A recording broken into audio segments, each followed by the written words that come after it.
하나님 우리에게 주시는 말씀은 신약성경 로마서 6장 1절에서 14절까지 말씀입니다.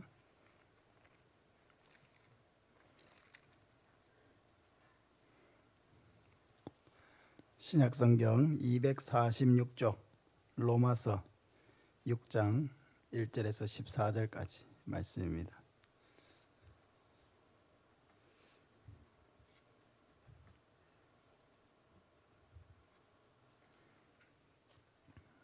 한 절씩 교독하겠습니다. 그런즉 우리가 무슨 말을 하리요? 은혜를 더하게 하려고 죄에 거하겠느냐?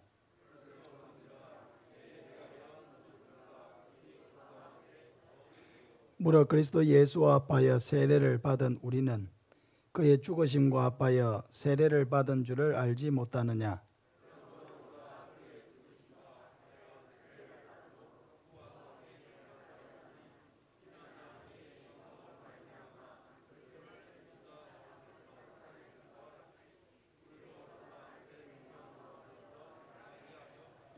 만일 우리가 그의 죽으심과 같은 모양으로 연합한 자가 되었으면 또한 그의 부활과 같은 모양으로 연합한 자도 되리라.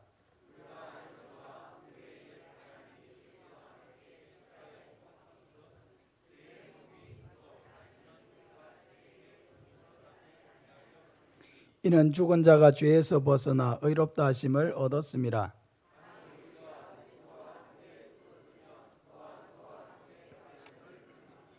이는 그리스도께서 죽은 자 가운데서 살아나셨음에 다시 죽지 아니하시고 사망이 다시 그를 주장하지 못할 줄을 알미로라.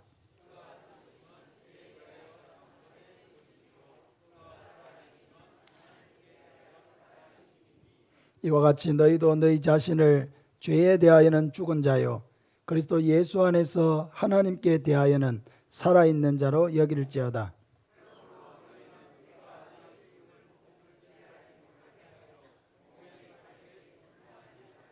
또한 너희 지체를 불의의 무기로 죄에게 내주지 말고 오직 너희 자신을 죽은 자 가운데서 다시 살아난 자 같이 하나님께 드리고 너희 지체를 의의 무기로 하나님께 드리라. 이는 너희가 법 아래 있지 아니하고 은혜 아래 있음이라. 아멘. 세례의 의미란 제목으로 말씀을 전하겠습니다. 오늘 우리 교회가 하나님 앞과 모든 성도들 앞에서 학습식과 세례식을 거행하게 된 것이 얼마나 감사한지 모르겠습니다. 목회 칼럼에 기록한 대로 우리 교회가 이곳에 있는 한 학습과 세례가 끊어지지 않는 교회가 되기를 소망합니다. 할 수만 있다면 지금처럼 6개월 단위가 아니라 3개월 단위로 학습과 세례를 줄 수 있기를 소망합니다. 교회에서 학습과 세례가 계속된다는 것은 대단히 중요한 의미가 있습니다. 이것은 교회가 살아있다는 증거이고 살아있는 교회는 계속해서 새로운 영혼들에게 복음을 전하고 또 예수님 안에서 새로운 생명이 태어나고 자라는 이러한 일들이 계속 반복되어 일어나는 교회입니다. 학습은 세례의 과정에 있습니다. 근본적으로 학습은 세례와 같은 것입니다. 그래서 오늘 하나님께서 주신 본문으로 세례의 의미에 대하여 두 가지를 살펴보려고 합니다. 첫째, 세례는 죽음을 의미합니다. 3절 4절을 같이 한번 보겠습니다. 무릇 그리스도 예수와 합하여 세례를 받은 우리는 그의 죽으심과 합하여 세례를 받은 줄을 알지 못하느냐. 그러므로 우리가 그의 죽으심과 합하여 세례를 받음으로 그와 함께 장사되었나니. 여기까지 읽겠습니다. 공동번역 성경으로 조금 쉽게 번역된 부분을 제가 한번 읽어드리겠습니다. 세례를 받고 그리스도 예수와 하나가 된 우리는 이미 예수와 함께 죽었다는 것을 모르십니까? 과연 우리는 세례를 받고 죽어서 그분과 함께 묻혔습니다. 이게 세례의 의미라는 거죠. 사도 바울은 로마 성도들에게 세례를 받고 그리스도 예수와 하나가 된 우리가 예수와 함께 죽었다는 것을 모르십니까? 하고 이렇게 반문을 하고 있습니다.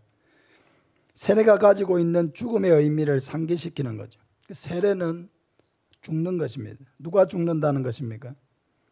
예수님을 믿기 전에 나의 옛사람이 죽는다는 것입니다.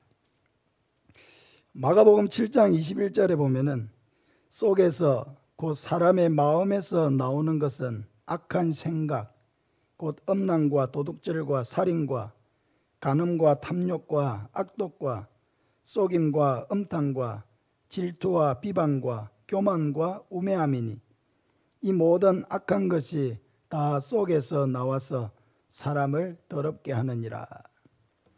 우리의 옛사람이라고 하는 것은요, 악한 생각으로 가득한 사람이죠. 우리의 옛사람의 속에 있던 그 악한 생각이 무엇입니까? 음란한 생각, 도둑질할 생각, 살인할 생각, 간음할 생각, 탐욕을 부리는 생각, 악독한 생각, 속이는 생각, 음탕한 생각, 질투하는 생각, 비방하는 생각, 교만한 생각, 우매한 생각, 이런 것들이 옛사람의 마음속에 가득 차 있는 것이라는 거죠. 그럼 생각이라는 것이 얼마나 중요합니까? 생각을 하면요, 그게 우리의 입술에 말이 되고 행동이 되죠. 그래서 그 사람의 마음속에 어떤 생각을 가지고 있느냐 하는 것이 그렇게 중요한 것입니다. 우리 마음속에 이런 악독한 생각이 가득 차 있으면은 그 악독한 생각에서 나오는 말, 그 악독한 생각에서 나오는 행동, 그 모든 것이 다 악할 수밖에 없는 것입니다. 그래서 우리의 옛사람은 이러한 악한 생각들을 통해서 우리의 삶을 더럽게 만들고 부끄럽게 만들고 상처 주게 만들고 상처를 받으면서 살게 만든다는 것입니다. 그러므로 세례는 이렇게 죄를 사랑하던 내가 죽는 일입니다. 세례의 원형은 침례를 받는 것이죠. 저도 우리 교회도 다음에 기회가 있으면 물가에 가서 세례를 한번 하면 좋겠다, 이런 생각을 하고 있습니다. 그럼 침례를 받으면 어떻게 합니까? 세례를 받는 사람이 물속으로 완전히 잠기죠. 물에 완전히 들어갔다가 이렇게 나오게 됩니다. 물에 완전히 들어가는 것은 뭐냐? 죽는 것입니다. 옛사람, 예수님을 믿기 전에 옛사람, 악한 생각으로 가득한 그런 마음으로 살아왔던 나의 옛사람이 이제 나는 그 옛사람이 이제는 죽습니다. 그러면서 물속으로 쑥 들어가는 것입니다.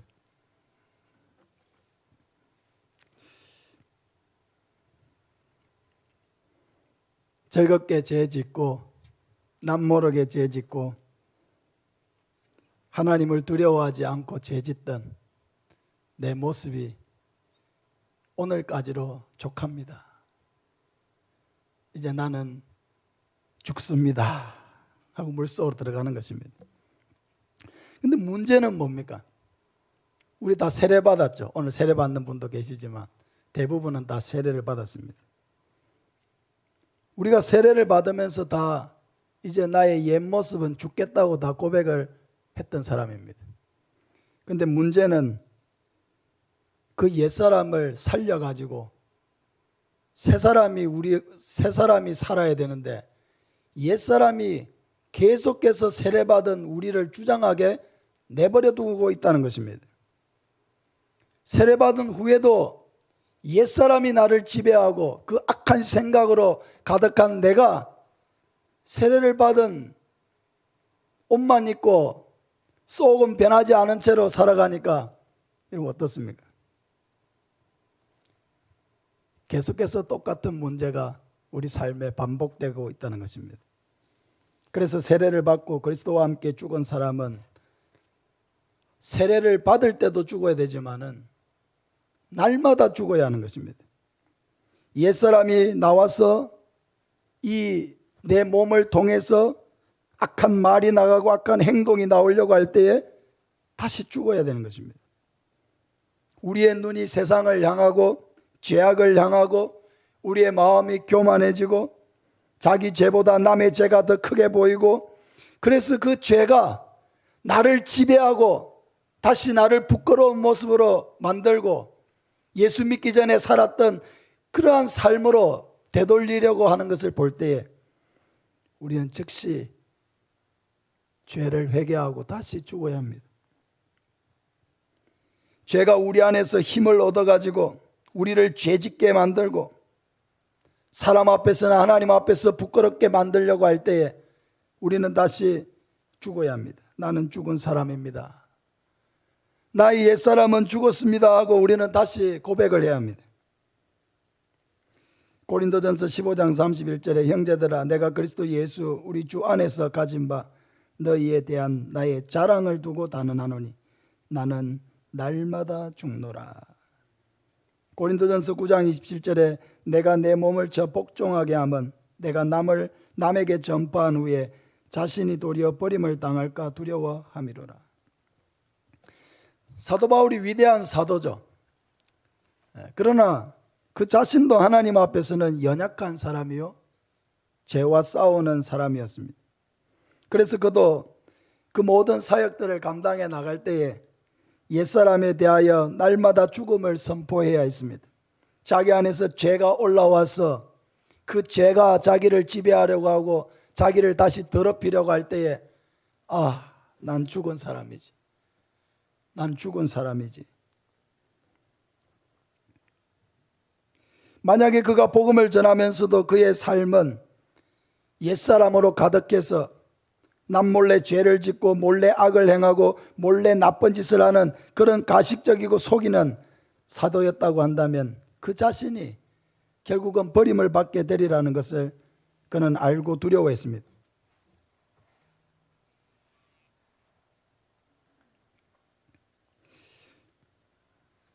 그래서 바울은 자신이 복음도 전하지만은 한편으로는 날마다 자신의 옛사람을 죽임을 통해서 그의 삶이 겉으로만이 아니라 진정으로 그리스도를 따르는 자가 되기를 원했습니다. 사랑하는 여러분, 오늘 학습과 세례를 받는 여러분, 이미 세례를 받으신 여러분은 날마다 죽기로 다짐하고 있습니까? 날마다 죽고 있습니까?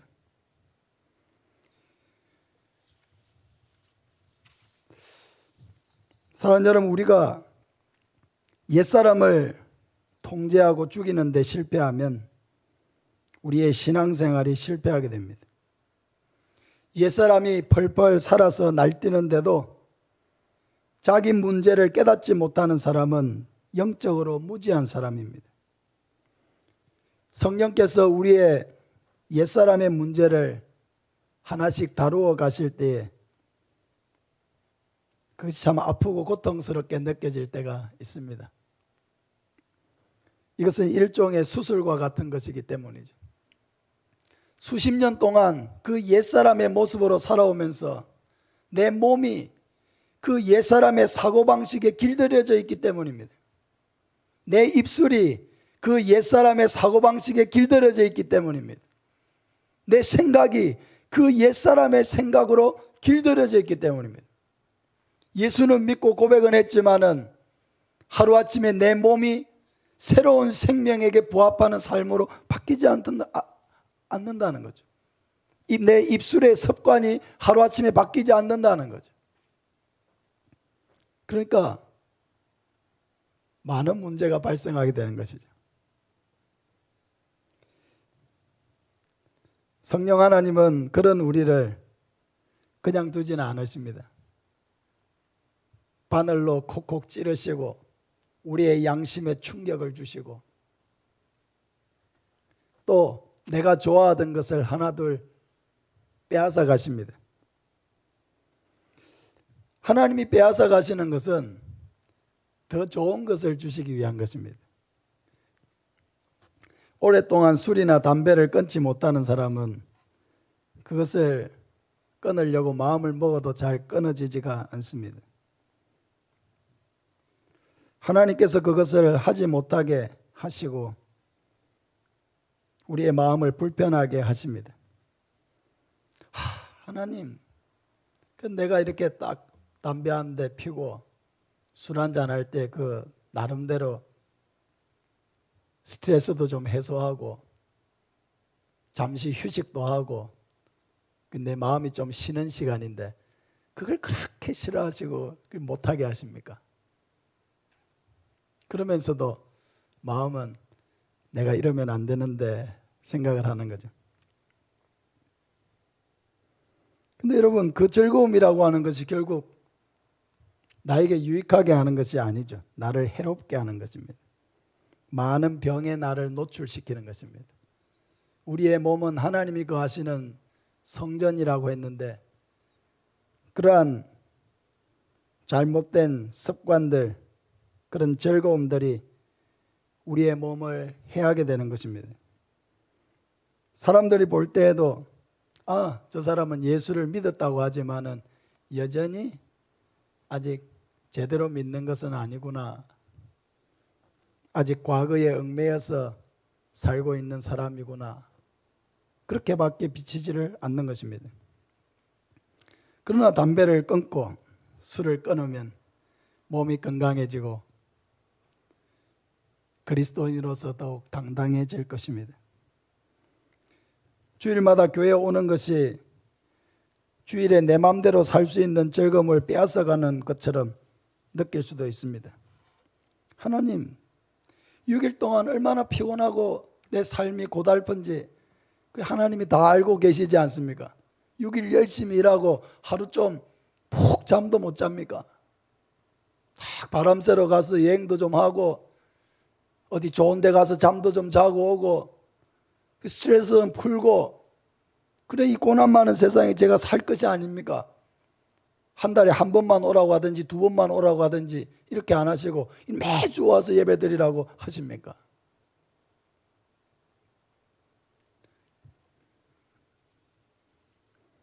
하나님께서 내 즐거움을 조금 빼앗아 가는 것 같아도 예배를 드리면 세상이 줄 수 없는 놀라운 은혜와 평강과 용기와 생명을 우리의 삶에 공급해 주시는 것입니다.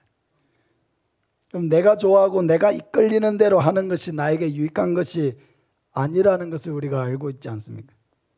하나님이 우리에게 주시는 은혜가 우리를 더욱 유익하게 하고, 하나님이 금하시는 것은 그 금하는 대로 나에게 유익하기 때문에 금하는 것입니다.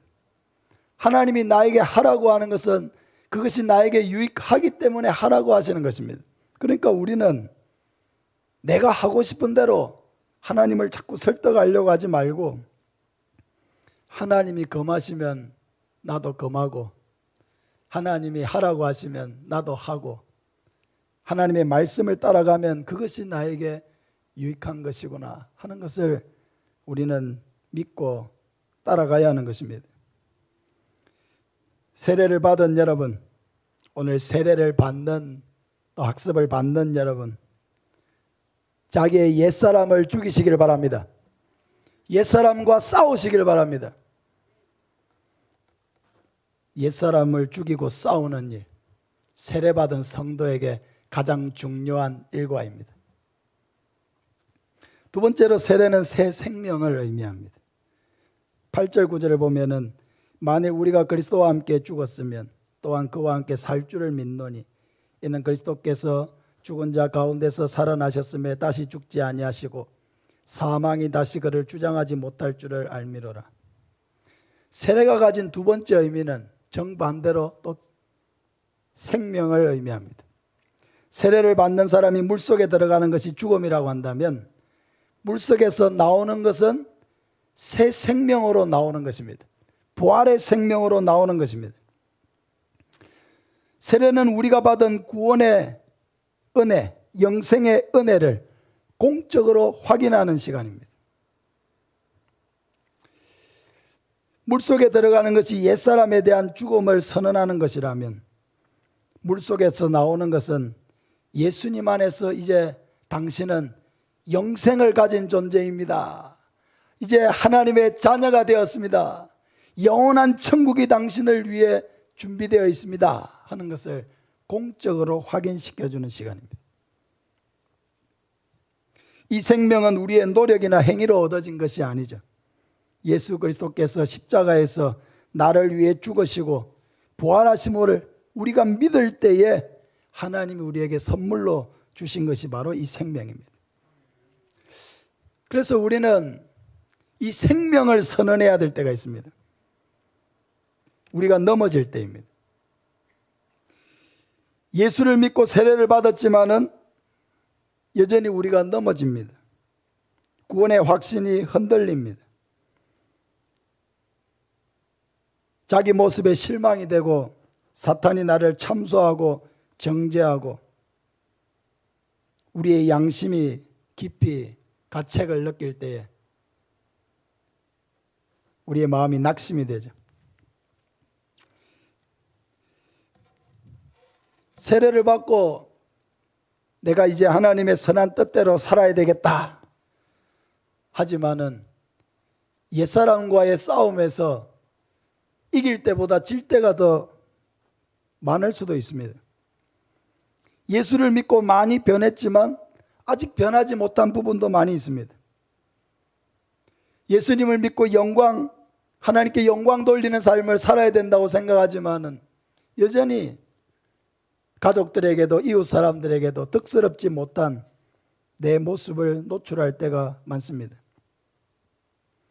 당당한 그리스도인이 되어야 되겠다고 생각하지만은 여전히 부끄러움이 내 마음에 가득 차 있습니다.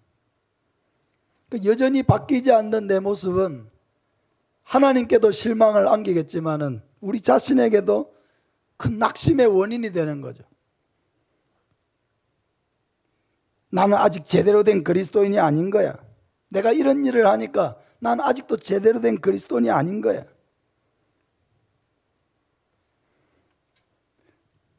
나는 아직 천국 백성이 아닌 것 같아.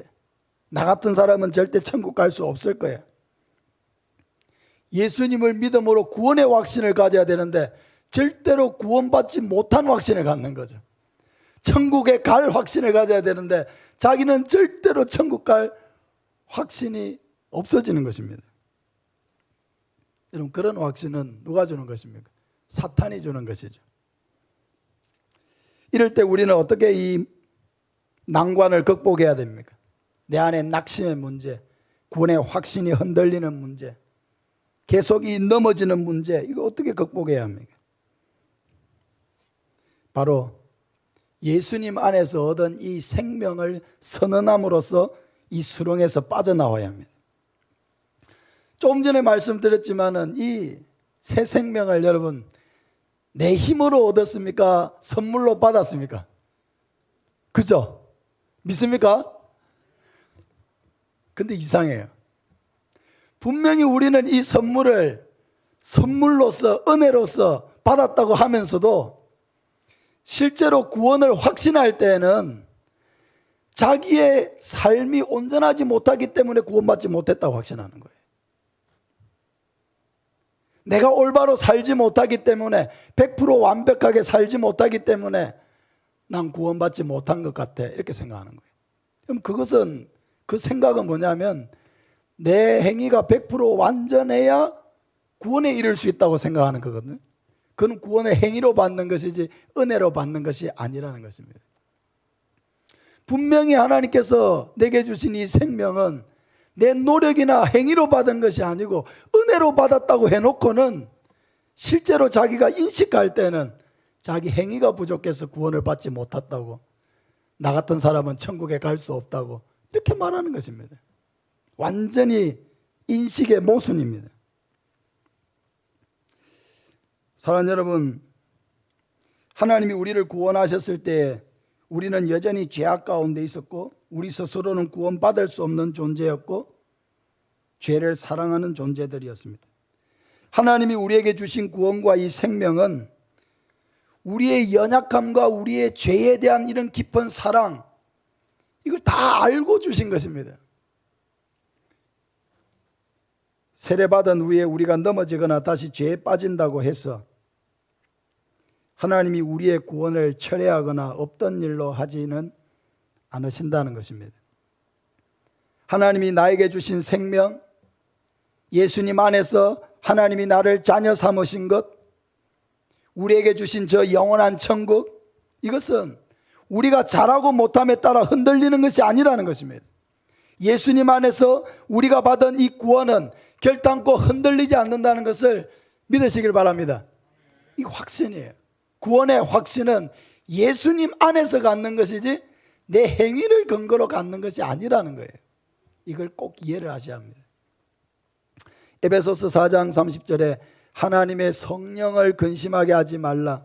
그 안에서 너희가 구원의 날까지 인치심을 받았느니라. 할렐루야. 우리가 죄를 지으면 누가 근심하세요?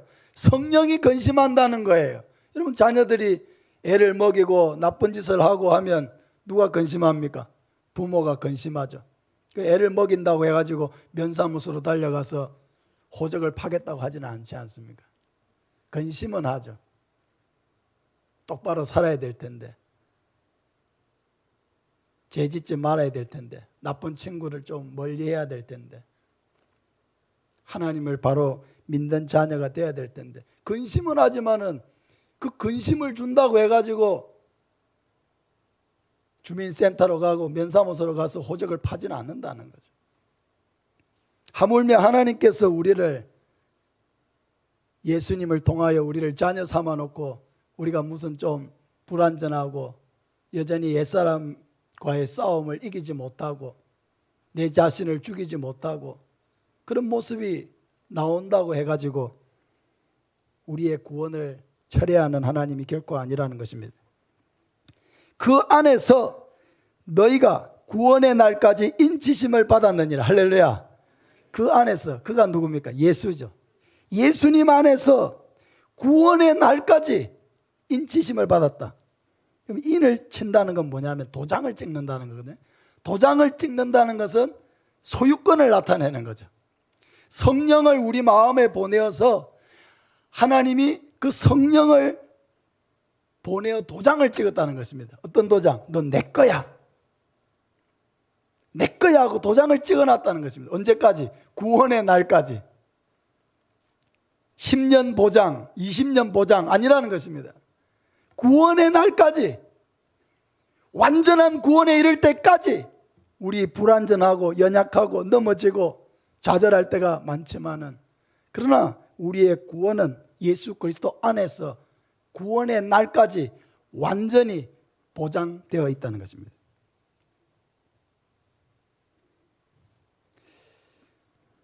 그러므로 우리는 옛사람이 나를 지배하려고 하면 죽음을 선포하십시오. 대신에 내가 하나님의 자녀로 잘 살아보려고 하다가 넘어지고 낙심하는 마음이 찾아올 때, 내 안에 구원의 확신이 흔들릴 때, 하나님께 버림받은 것 같은 마음이 들 때, 그때는 생명을 선언해야 합니다. 난 구원받았다.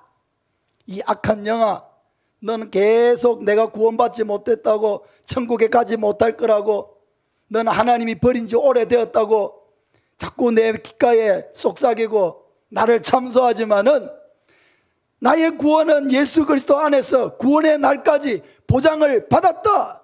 이 선언을 해야 되는 거예요. 생명을 선언하는 것입니다. 죄가 올라오려고 하면 죽음을 선언하고, 낙심이 찾아오고 절망이 찾아오고 구원의 확신이 흔들리면 생명을 선언해야 되는 거죠. 이 두 가지가 같이 서야 되는 것입니다. 세례자는 이제 자신을 불의의 무기가 아니고 의의 무기로 하나님 앞에 드려야 합니다. 12절 13절을 우리 같이 한번 읽겠습니다. 그러므로 너희는 죄가 너희 죽을 몸을 지배하지 못하게 하여 몸의 사욕에 순종하지 말고, 또한 너희 지체를 불의의 무기로 죄에게 내주지 말고, 오직 너희 자신을 죽은 자 가운데서 다시 살아난 자 같이 하나님께 드리며 너희 지체를 의의 무기로 하나님께 드리라. 아멘. 똑같은 우리의 몸인데 용도가 달라졌습니다. 예수님을 믿기 전에는 우리의 몸을 불의의 행위를 하는 용도로 썼다는 것입니다. 이 몸을 불의의 무기로 사용했다는 것입니다. 그러나 이제 예수님을 믿고 난 후에는 의의 용도로, 하나님을 기쁘시게 하는 용도로, 하나님의 선한 뜻을 행하는 용도로 우리의 몸을 하나님께 드려야 한다는 것입니다. 왜 몸에 대한 강조를 하고 있습니까? 죄를 지으면 생각은 머리로 하지만은 죄는 몸으로 짓거든요. 죄 짓는 곳에 우리의 발이 가잖아요. 손으로 죄를 짓잖아요. 우리의 입술로 죄를 짓잖아요. 그러니까 이 몸이 의의 무기도 될 수 있고 죄의 무기도 될 수가 있다는 것입니다. 중요한 것은 우리의 몸이 불의의 용도로 사용되지 아니하고 하나님께서 이제 우리에게 주신 이 새 생명을 따라서 의의 용도로 사용되도록 잘 관리하는 것입니다. 전에 어떤 분이 저에게 이런 질문을 한 적이 있습니다. 목사님, 하나님께 받은 은혜가 너무 큰데 이 은혜의 마음을 계속 유지하는 방법이 무엇일까요? 이런 질문을 했습니다. 여러분 그런 생각을 해본 적이 있습니까? 아, 성령 충만의 은혜를 받고 참 마음이 너무 기쁘고 좋아서 이 은혜가 사라지지 않았으면 좋겠다. 계속 이런 은혜를 누리면서 살 수 없을까? 그런 생각을 해본 일이 없습니까? 너무 소중한 생각이죠. 은혜를 받아보니까 너무 좋은 거죠. 그러니까 이 은혜가 좀 계속 내 삶에 유지됐으면 좋겠다. 얼마나 참 은혜로운 생각입니까? 방법이 없는 것은 아니죠. 노력해야 합니다. 첫째는 예배와 기도를 세워야 합니다. 이것은 세례자가 생명의 삶을 살 수 있게 만드는 영적 에너지원입니다. 은혜는 은혜의 양식이 충분히 공급되어야 유지되는 것입니다. 내 안에 은혜가 있습니다. 어떻게 유지할까? 계속해서 은혜가 채워져야죠. 한 번 받은 은혜로 나는 평생을 살리라, 이것이 아니거든요. 밥을 한 번 먹었으면은 이야 오늘 너무 잘 먹었으니까 이 잘 먹은 것으로 내가 죽을 때까지 살아야지, 이런 사람 없죠. 예, 없잖아요. 아무리 점심을 잘 먹어도 저녁에 라면이라도 끓여 먹어야 되죠. 아침에 일어나면 또 챙겨 먹어야 되죠. 그러면 은혜도 한 번 채워진 옛날의 은혜로 살려고 해서는 안 돼요. 계속해서 새로운 은혜가 우리의 삶에 더 풍성하게 공급되어야 합니다. 예배가 중요한 거예요. 은혜가 공급되는 시간입니다. 예배에는 신앙 고백 있죠, 찬양이 있죠, 말씀이 있죠, 기도가 있죠, 하나님과의 만남이 있습니다. 이 세상의 그 어떤 시간도 예배드리는 이 한 시간을 대체할 수 있는 시간이 없습니다. 그러므로 여러분, 이 예배 시간을 너무 쉽게 다른 것과 바꾸지 마시기를 바랍니다. 이 주일을 다른 6일과 구별하시기를 바랍니다. 충실한 예배 생활을 하는 것이 충분한 은혜가 내 삶에 계속해서 공급되는 굉장히 가장 중요한 은혜의 통로입니다. 두 번째는 기도 생활이죠. 특별히 새벽 기도 습관을 세우시기를 바랍니다. 새벽 기도에 오지 못하는 분들은 지금 온라인으로도 하고 있으니까 온라인 기도회라도 참석을 하고, 아니면 개인적으로라도 기도 시간을 좀 가지시기를 바랍니다.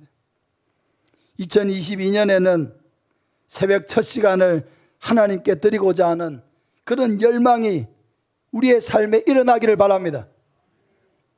나는 절대로 새벽 기도할 수 없는 체질이다. 그런 체질은 없습니다.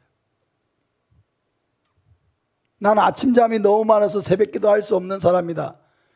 일찍 자면 됩니다. 여러분, 할 수 없는 것은 없습니다. 내가 마음을 먹지 않는 것일 뿐입니다. 예배와 기도는 우리 신앙생활의 양대 은혜의 기둥과 같은 거예요. 이 두 가지를 통해서 하나님이 내 삶에 은혜를 폭포수같이 부어주시는 것입니다. 은혜의 통로가 막히면 모든 게 다 막히는 거예요. 마음이 냉랭해지고 그러면 옛사람이 막 나를 주장하기 시작하는 거예요. 은혜가 내 안에 계속해서 공급해서 들어오면 그 은혜가 나를 주장하기 시작하는 거예요. 죄를 통제할 수 있는 능력이 내 마음에 생기는 거죠.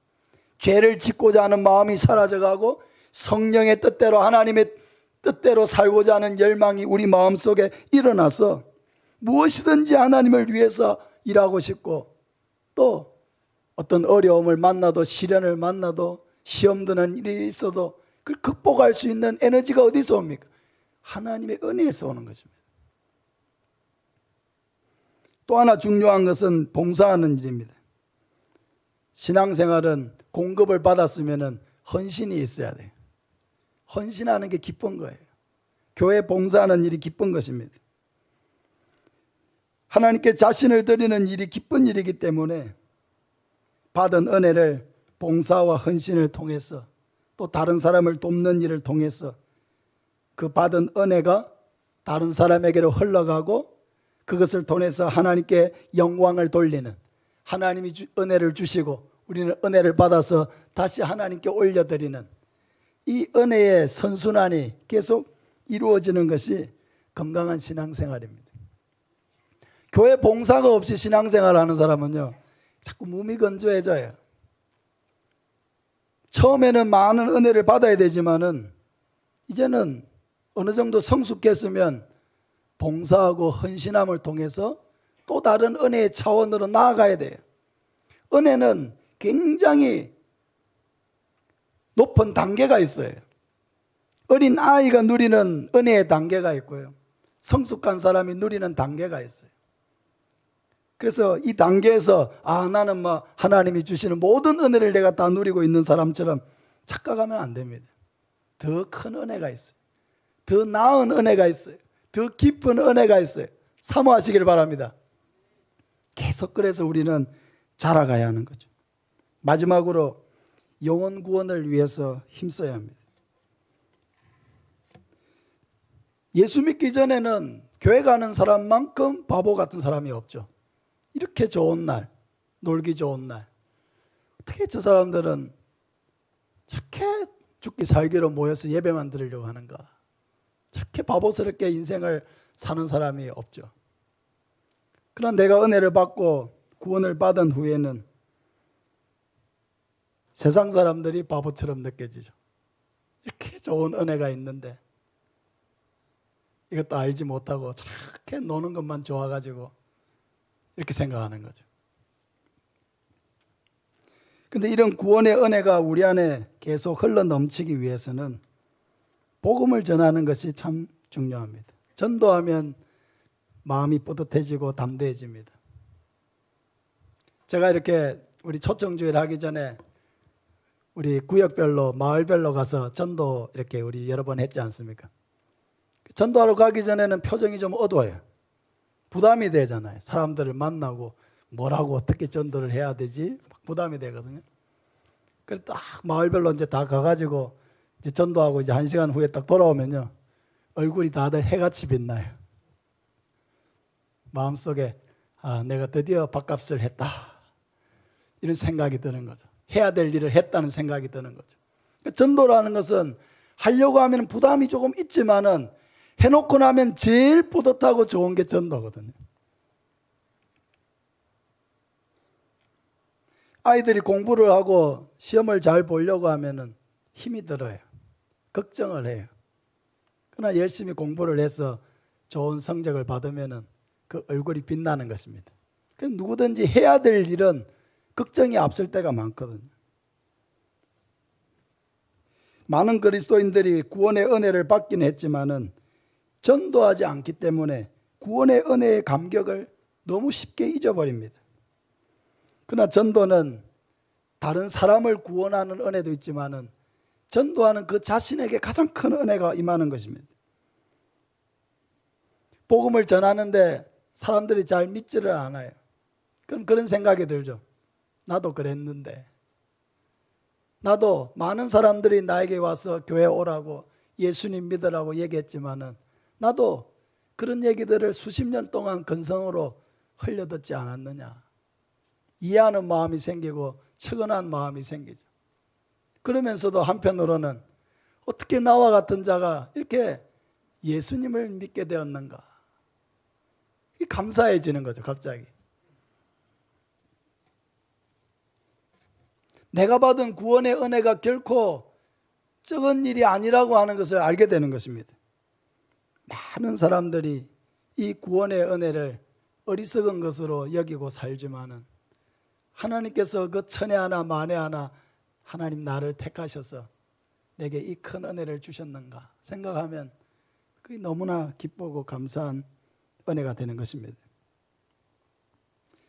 그래서 또 전도를 통해서 한 영혼이 돌아오면 또 그렇게 기쁘고 행복할 수가 없는 거예요. 올 한 해 제가 얼마나 이 기쁘게 한 해를 보냈는지 모르겠습니다. 벌써 1년이 거의 다 갔는데 그냥 너무 수월하게 흘러간 것 같아요. 기쁨이 너무 넘쳤습니다. 복음을 전할 때마다 사람들이 예수님을 믿고 교회에 나오고 은혜를 누리고 기뻐하고 감사하고 즐거워하고 그런 모습을 보니까 막 피곤한 것도 잊어버리고 너무너무 행복하고 좋은 거예요. 복음이 아니고서야 어떻게 사람을 저렇게 바꿔놓을 수가 있는가? 복음이 아니고서야 어떻게 사람에게 저런 기쁨과 은혜를 줄 수가 있는가? 이 복음의 능력이구나. 목사이지만은 또 한 번 그 복음의 능력을 체험하고 너무 감사한 마음을 드는 것입니다. 사랑하는 여러분, 은혜가 흘러 넘치려면은 복음을 전해야 합니다. 가족들에게 예수님을 믿을 수 있도록 기도하고 친구들이 예수님을 믿을 수 있도록 기도하십시오. 그리고 때가 되어서 예수님께로 인도해 보시기를 바랍니다. 그러면 내가 처음 받은 은혜가 2배, 3배가 되어서 내 안에 흘러 넘치는 것을 체험하게 되는 것입니다. 예배와 기도와 봉사와 전도, 이 4가지 축복의 통로를 붙잡으시기를 바랍니다. 가만히 앉아서 나는 왜 행복하지 않는가? 가만히 앉아서 왜 나는 은혜가 충만해지지 않는가? 가만히 앉아서 이루어지는 일은 없습니다. 예배와 기도, 봉사와 전도, 이 축복의 통로를 붙잡으시기 바랍니다. 이 축복의 통로들을 통해서 하나님이 내게 부어주실 은혜를 사모하시기를 바랍니다. 그래서 행복한 세례교인으로, 행복한 그리스도인으로, 은혜 충만한 그리스도인, 그 충만한 은혜를 나누어 주는 그리스도인으로 살아가는 저와 여러분 되시기를 예수님의 이름으로 축복합니다. 아멘. 이 시간 학습 세례식을 거행하겠습니다.